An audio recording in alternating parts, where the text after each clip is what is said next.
So what's your name? Alan Thomas, And what years were you here? 1935 to 1940. Okay, and what kind of people were you here? Were you a boarder? Or No, day boy. day boy. Well, how does it feel being back then? Well, it's great. I mean, I haven't really been away. I've been living in and around Cowbridge most of my life, so you know, I know the area very well. I know the school very well. So what's it like seeing it from the inside? oh, it's terrific now. The development has gone on.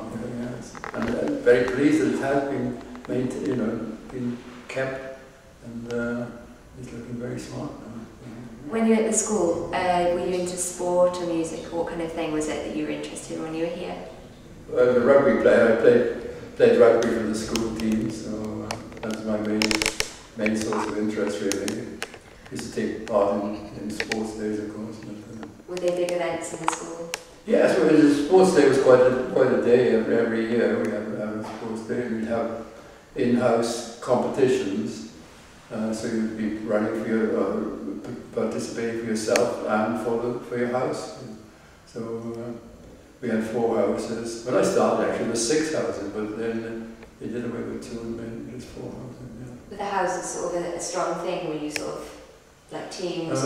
Yes, and only on sports days really. That's about the only time it came to being. Yes. So as a pupil, were you troublesome? Or were you a two shoes? No, well, I don't think I was a model pupil. I didn't do all that well academically. In fact, I failed the old matric at the time, and then school certificate. The first year, so I came back and did another year, so I did 2 years in the 5th form. But I was here, as I say, when the changeover of the headmasters. I was here with old Mr. Richard Williams, who was headmaster when I started, who was quite a dour sort of character, rather than a patient man, I always found it.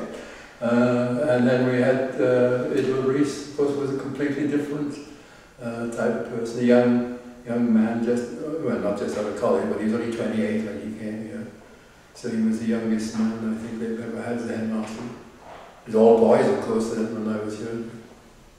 And of course, he was quite a hero, especially as playing rugby, so he was quite an inspiration to us. What were the teachers like when you were here? Were there any sort of particularly memorable ones? Yes, we had quite some interesting teachers actually. I suppose our Welsh master was quite an interesting man. But it wouldn't be allowed these in school, but if he got annoyed with you and couldn't get your attention in class, he'd throw a piece of chalk at you. Really, when he got desperate, he'd throw a board dust, though. It was quite amazing. But because we had Les Manfield, who came here for a time, again, a lot of Welsh Rugby International, who was a hero of most of it. And he was a very popular man. And who else? Fluffy Williams was our physics master. So they all had their nicknames, of course. But no, they were. Oh, and one Charlie Harford, who was the man who was killed during the war. I think the only master who was killed during the war. He was called up and went into the Air Force. He started the same day as I started. We were all new boys down in the 2nd form room, and we didn't have any masters in the room. And he wandered down the corridor and he came in and he said, well, I'm a new boy too, and we'll just sit here and talk for a little while. And he talked to us about Lawrence of Arabia, and just have a chat. And that was the sort of man he was. He was the classics master, a lovely chap. And unfortunately, he was shot down in the war. Have you got any favourite memories of perhaps maybe practical jokes or just... Well, as I said, I was here when war started. The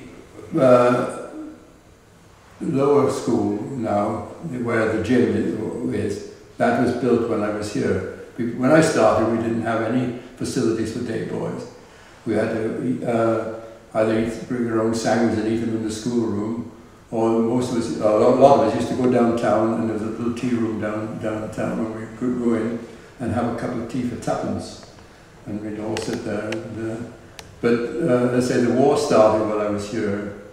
In '38 they built this lovely new gym and dining room down the road here. When we came back in September in 1939, because the war had started, the army had moved into Cowbridge and had commandeered our gym. So we didn't have it, we couldn't use the gym. They didn't take over the dining room, but we used to have meals in there, and the meals cost 4pence a day. That was our lunch, a fully cooked 2-course lunch meal. But one of the first, I joined the Home Guard. I was still in school. I was the LDB when it started, and I was just telling Gabe now. We had an air raid one day while we were in school, and all the pupils were supposed to get under cover. Well, another boy and I dashed out of school, went down to the town hall, had our ILDV, it is called originally the Home Guard, bands with us, put them on, went into the town hall, drew out a rifle, and went and manned the roadblock, because whenever an air raid warning went, the roadblocks used to be manned in Cowbridge. And that's what we've been in the early days. We used to have to stop everybody passing them. Look for identification with identity cards. So that was quite an interesting time. So, but that was quite an interesting memory, I suppose. But it was quite a shock for a country farmer's boy coming from a small village into what then to me was a huge school. I mean, the school I was, elementary school, with about 40, 50 pupils altogether. And I come into grammar school and got 240 boys, it's quite a difference. But we all seem to settle down quite well. There were boys coming from all around this part of the country, actually, from the county. There were the Rhondda boys who come in on the bus.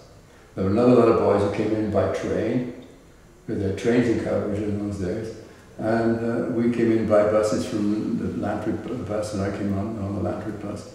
Boys from Bridgend, so there were quite a mixture of boys from all over the place, really. And some of us used to be too late to get in the morning to get into assembly. So unless there was something important that the head had some big announcement, we didn't go into assembly in the morning.